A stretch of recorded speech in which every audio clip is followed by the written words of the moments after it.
Sorotan kedua saudara, Erlangga Hartarto tiba-tiba mengundurkan diri dari posisi Ketua Umum Partai Golkar. Erlangga beralasan untuk menjaga stabilitas transisi pemerintahan ke depan dan keutuhan Golkar. Banyak yang bertanya-tanya mengapa Erlangga mundur di saat Golkar tengah adem ayem dan juga hanya berselang 4 bulan sebelum masa jabatannya berakhir pada Desember mendatang. Lalu apa atau siapa yang membuat Erlangga lengser dari pucuk beringin?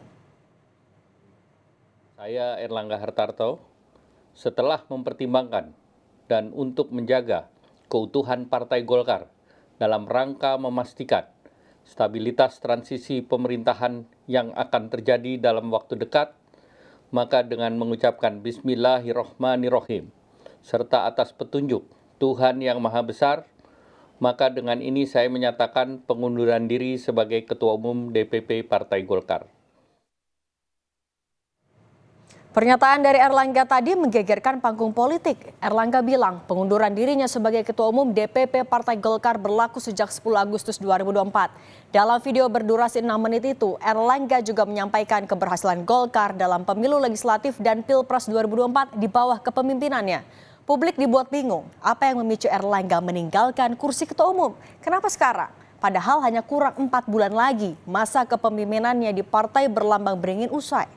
Hal ini memantik isu berembus kencang jika kemunduran Erlangga karena ada tekanan. Pasca mundurnya Erlangga, kondisi internal Golkar relatif kondusif. Golkar move on dengan menetapkan Agus Gumiwang Kartasasmita jadi PLT Ketua Umum Partai Golkar. Sebaliknya berembus kencang, biang dibalik mundurnya Erlangga justru dari faktor eksternal. Nama Presiden Joko Widodo pun ikut terseret dalam dinamika partai beringin itu dan diduga cawe-cawe urusan dapur Golkar. Apalagi Erlangga sempat bertemu 4 mata dengan Jokowi di Istana Kepresidenan 1 hari sebelum dirinya mundur sebagai Ketum Golkar. Saat itu Erlangga sempat merespons sejumlah pertanyaan wartawan. Erlangga mengatakan dirinya memberikan informasi perkembangan terkini soal kondisi ekonomi. Ditanya isu yang bergulir, Jokowi sendiri membantah bahwa dirinya cawe-cawe terkait mundurnya Erlangga Hartarto dari kursi Ketum Golkar.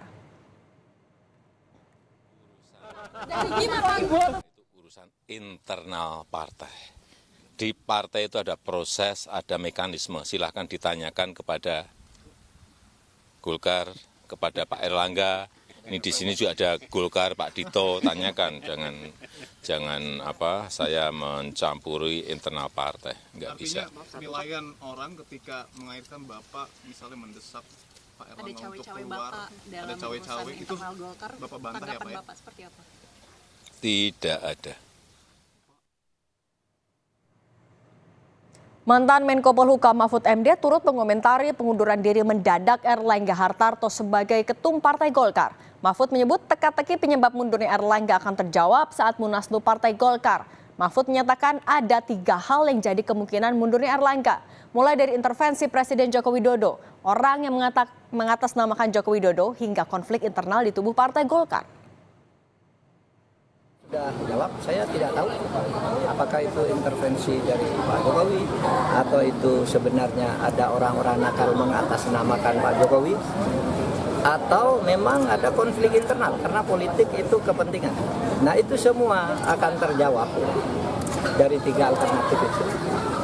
Akan terjawab nanti sesudah Munaslup atau Munas yang dipercepat yang konon di akhir Agustus. Kita lihat aja perkembangannya.